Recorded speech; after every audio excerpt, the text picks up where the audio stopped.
नमस्कार बच्चों। आज हम क्षितिज का जो पहला पाठ है सूरदास के पद, उसका तीसरा पद करेंगे और आप इसे बड़े ध्यान से सुनिए। इसके अर्थ को मैं बीच बीच में समझाती जाऊंगी और पद के अंतिम समय में मैं इससे संबंधित कुछ प्रश्न भी आपको पूछूंगी, इसलिए इसको ध्यान से सुनना। हमारे हरिल हारिल की लकड़ी, हमारे हरिल हारिल की लकड़ी, मन क्रम वचन नंद नंदन उर, यह दृढ़ करी पकड़ी, हमारे हरिल हारिल की लकड़ी। इसमें गोपियाँ उद्धव को कहती है कि उद्धव जी, हमारे हरि हरि यानी श्री कृष्ण, हमारे श्री कृष्ण हारिल की लकड़ी के समान है।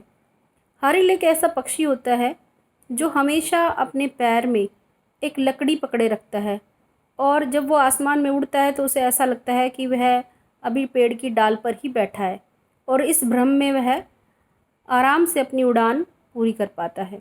तो इसी प्रकार गोपियाँ भी अपने हरि को हारिल की लकड़ी के समान बता रही हैं कि उन्होंने अपने हरि को, अपने कृष्ण को जकड़ के अपने अंदर समाया हुआ है, पकड़ा हुआ है।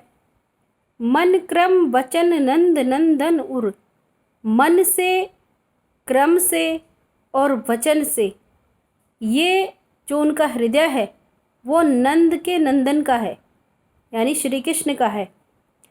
यह दृढ़ करी पकड़ी, और उन्होंने श्री कृष्ण को दृढ़ता से, मजबूती से पकड़ा हुआ है, उनके नाम को मजबूती से अपने अंदर पकड़ा हुआ है।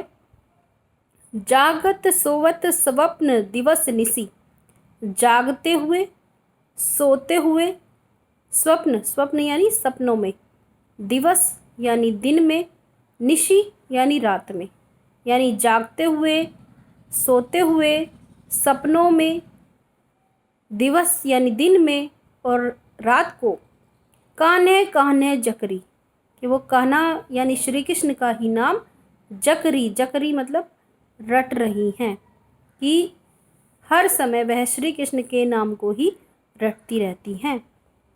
सुनत जोग लागत है ऐसो, सुनत यानी सुनकर, जोग यानी योग, योग संदेश, लागत है ऐसो ऐसा लगता है, जो करुई ककरी, जैसे कि कड़वी, करुई यानी कड़वी, ककरी यानी ककड़ी, जैसे कड़वी ककड़ी है उसी के समान हमें यह योग संदेश भी लगता है।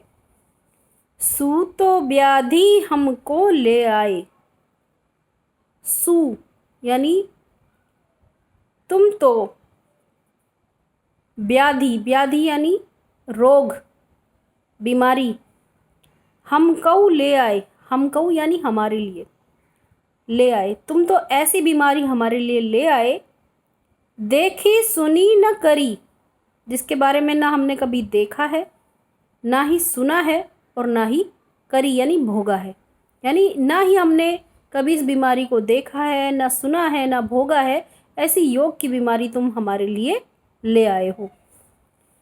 यह तो सूर तिन ही ले सौंपो, सूरदास जी गोपियों के माध्यम से कहना चाहते हैं कि गोपियाँ कहती हैं यह तो तुम तिन ही यानी उन्हें ही, ले सौंपो, सौंपो यानी सौंप दो, कि इस बीमारी को तो तुम उन्हीं लोगों को सौंप दो जिनके मन चक्री, जिनके मन चक्री यानी चक्र के समान घूमते रहते हैं, यानी जो स्थिर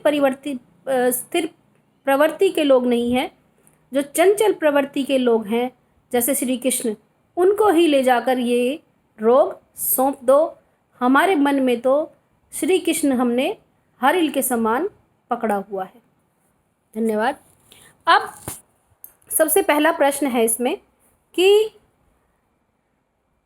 कृष्ण के प्रति गोपियों ने अपना प्रेम किस पक्षी के समान बताया है, और गोपियाँ क्यों कहना चाहती हैं कि उन्होंने ऐसी बीमारी कभी सुनी ही नहीं। और अंत में इस बीमारी को उन्होंने कैसे लोगों को सौंपने के लिए कहा है।